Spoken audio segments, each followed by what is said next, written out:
Alors vous voyez, c'est l'hôtel à Malbourne. Bon rapport qualité-prix. Vous avez une piscine. Voilà, je vous montre, faut pas rentrer les chaussures. Avec sauna et compagnie.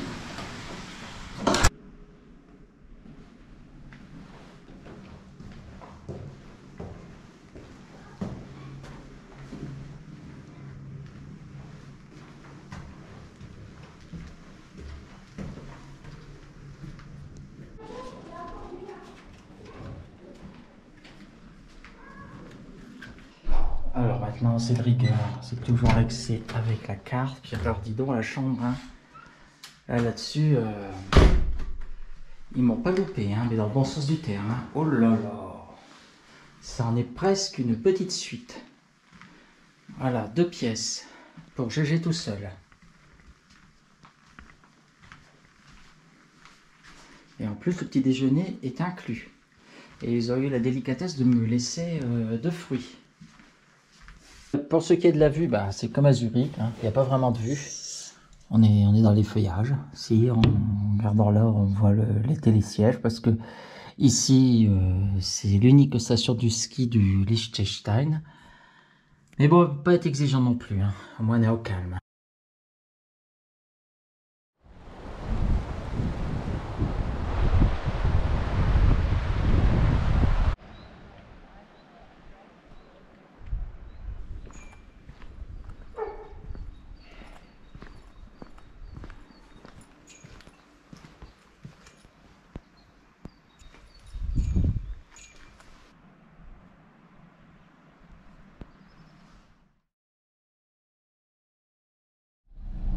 Mardi 14 juin 2022. Alors d'abord on va aller à Triesenberg.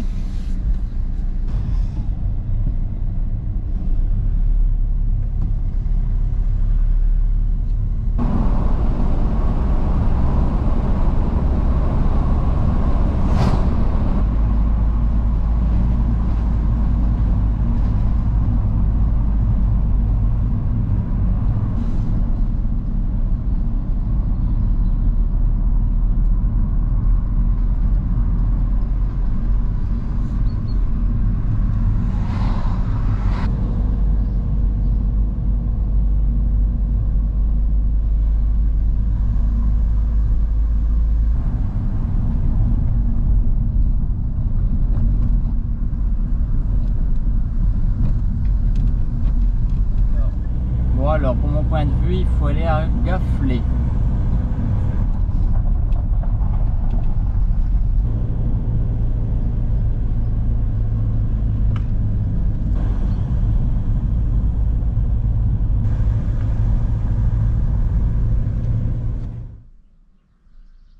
Alors c'est parti pour l'excursion pour le Fürstensteig dont on dit qu'il y a un époustouflant panorama.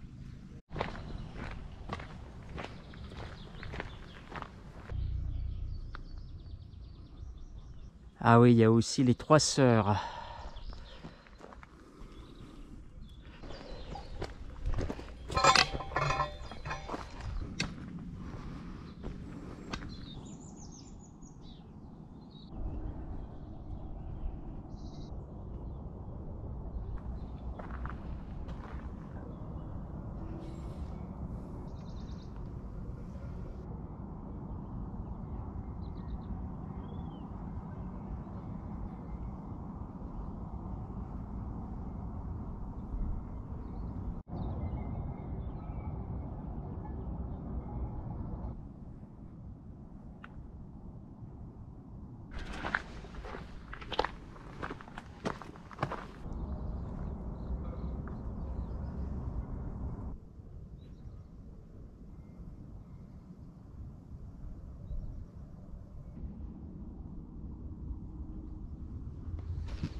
Bon voilà, on a fini le parcours du fameux Fürstensteig.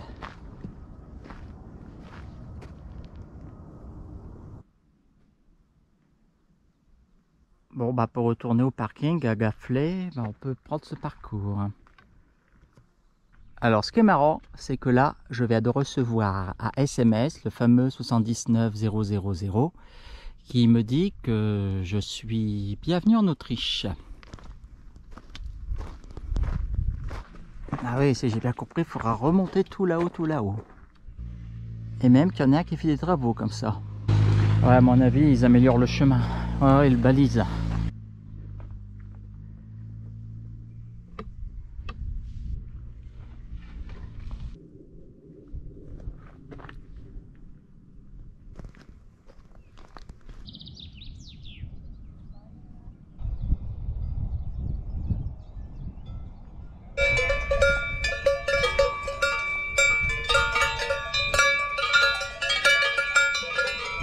Bon bah voilà, nous revoilà au point de départ. Maintenant, il n'y a plus qu'à aller à Vaduz.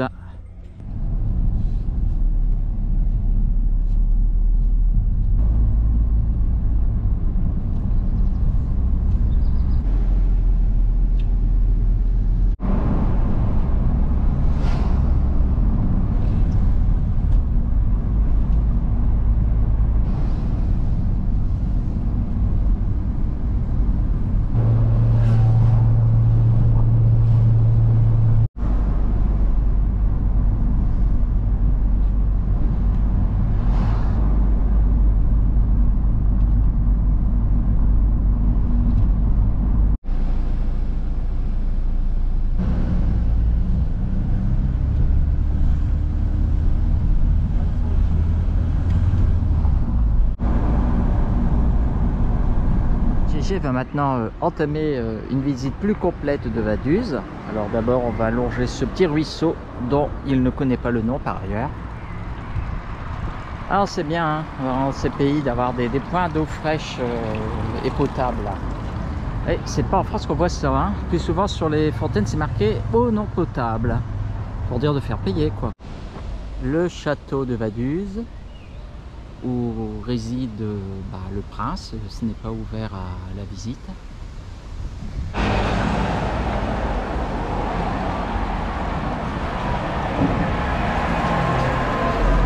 Ah oui, ça c'est bien ce que je pensais, c'est l'immeuble gouvernemental.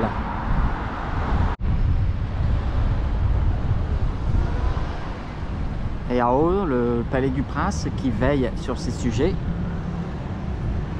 Enfin bon, faut pas oublier que c'est une principauté démocratique.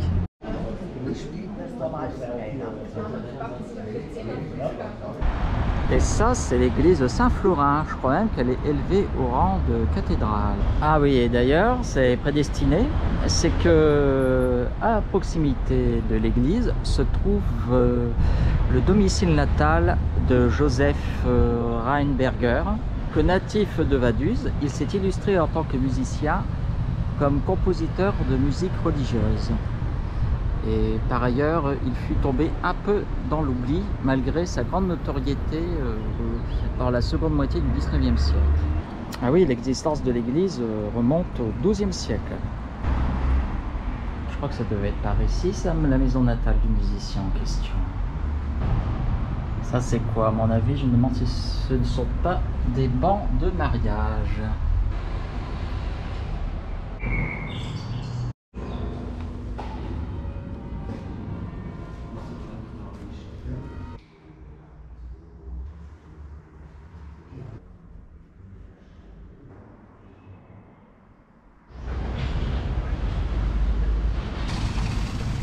Alors, à ce que j'ai compris, c'est que le musée de la Poste est gratuit.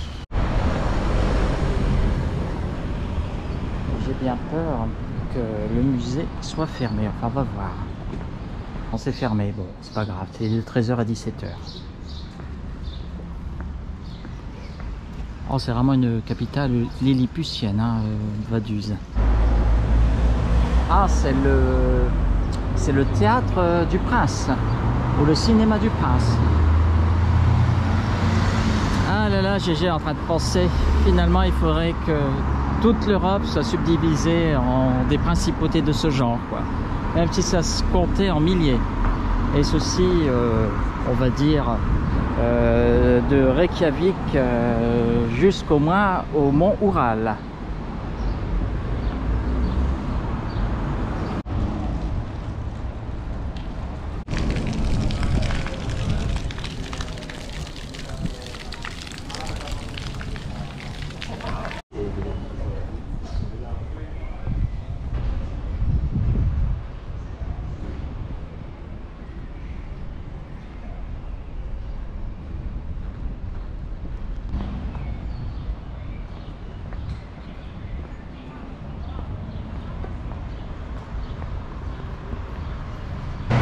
Bon voilà, on arrive au bout de l'axe piétonnier de Vaduz.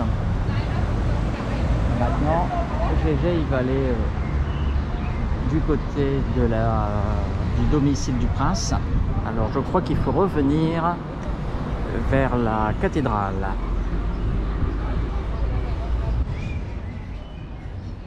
Ou à moins qu'on puisse passer là derrière. Ah ouais, le cimetière de Vaduz, enfin du moins un des cimetières de Vaduz.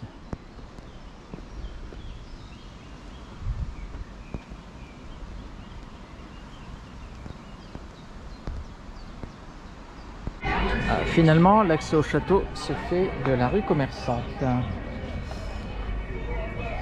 Et enfin, le problème, c'est que tout à l'heure, on ne pouvait pas avoir accès à la rue, étant donné que les travaux étaient en activité. L'avantage de faire la balade le soir. Vous voyez, ce que j'aime bien, ce sont leurs plaques minéralogiques. Par rapport aux françaises, je trouve qu'elles ont plus d'allure. Voilà, c'est par ici le sentier du château.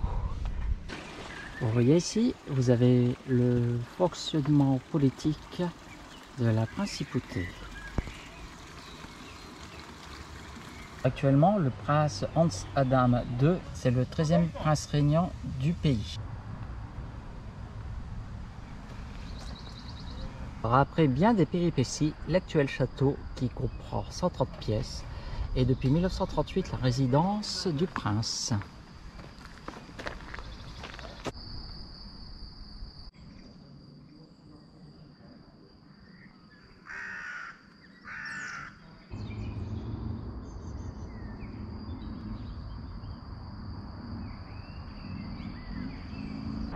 Eh bien, le petit stade de Vaduz a l'air d'être en activité ce soir.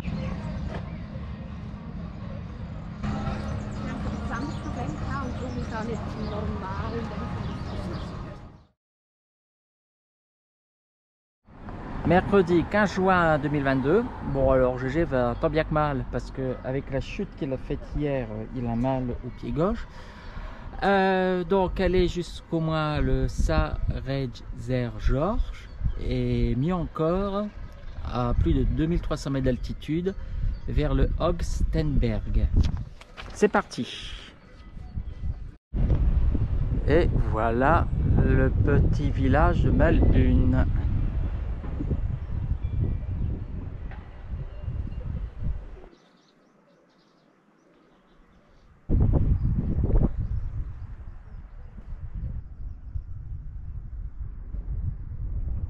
Bien que GG ait le pied gauche un tant soit peu en vrac, il a tout de même jusqu'à présent réussi tout ce parcours. Bon, faut dire, le chemin il est assez facile, tandis que maintenant pour aller à Hogstenberg, ça risque d'être une autre paire de manches. Et on va aller au-delà de 2300 mètres.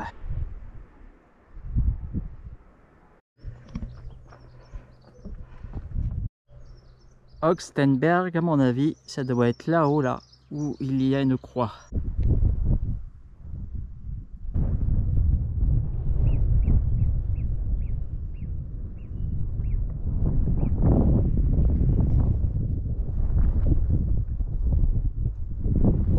Pour ainsi dire, première neige de l'année de GG, vu que cet hiver dans le nord, il n'a point neigé.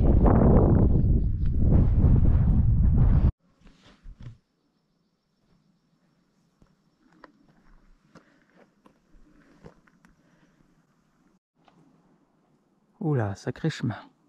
Est-ce que GG va y arriver? Avec son pied estropié. Bon, finalement, ça n'a pas été si sorcier que ça. Même que GG, il a pu tranquillement déjeuner. Et dire qu'il vient de tout là-bas en bas. Et il faut qu'il aille tout là-haut, tout là-haut, tout là-haut. Tout doucement, on y arrive sûrement.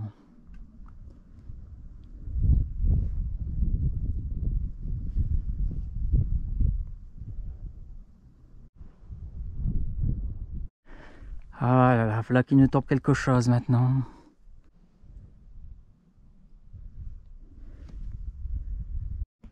Et voilà, GG, s'il puis dire, il a atteint le Saint Graal.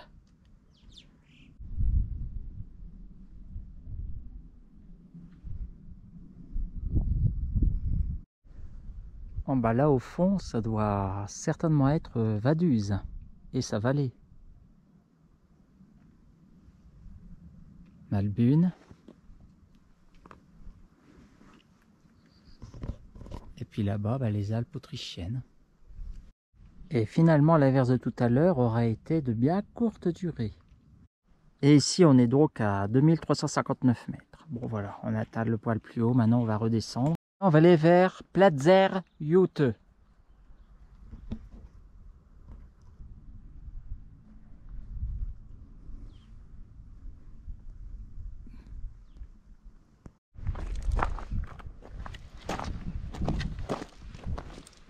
Ah d'accord, Liechtenstein et Österreich. Ah, c'est pour marquer la frontière avec l'Autriche.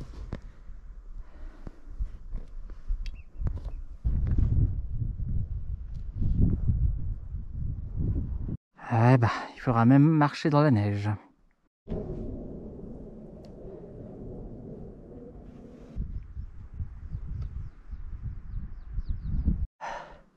Voilà, GG vient de tout là-haut, de la croix, voilà. En temps normal, ça aurait dû servir à la haute saison de restaurant, mais c'est fermé. Et la route pour Malbune, c'est là, il reste 2 heures. Et là, vous avez la bande qui marque la frontière entre le Liechtenstein et l'Autriche. Voilà, on est au Liechtenstein ici. 12 juillet 1997, certainement un hommage à des malheureux qui ont dû périr en montagne. Bon, en tout cas, la route du retour vers Malbune va s'avérer plus facile. Et au lointain, dirait-on pas qu'on entend siffler les marmottes?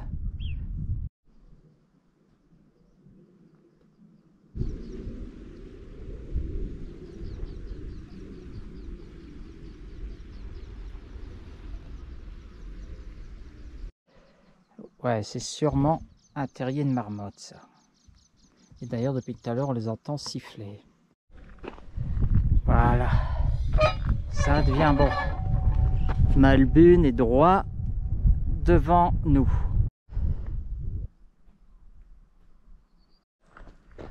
Eh ben, 25 minutes quand même. Encore 25 minutes. Allez, courage. L'hôtel est là juste devant. Et on commence à entendre des cris humains.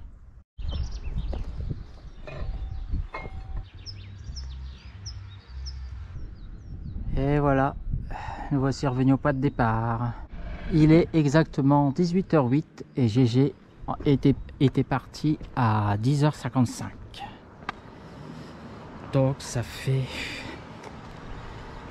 plus de 7 heures de marche. Enfin, il faut considérer qu'il y avait la pause déjeuner. Voilà l'hôtel. Et dire que GG vient de tout là-haut, là-haut, là-haut. Ainsi s'achève l'aventure au Liechtenstein.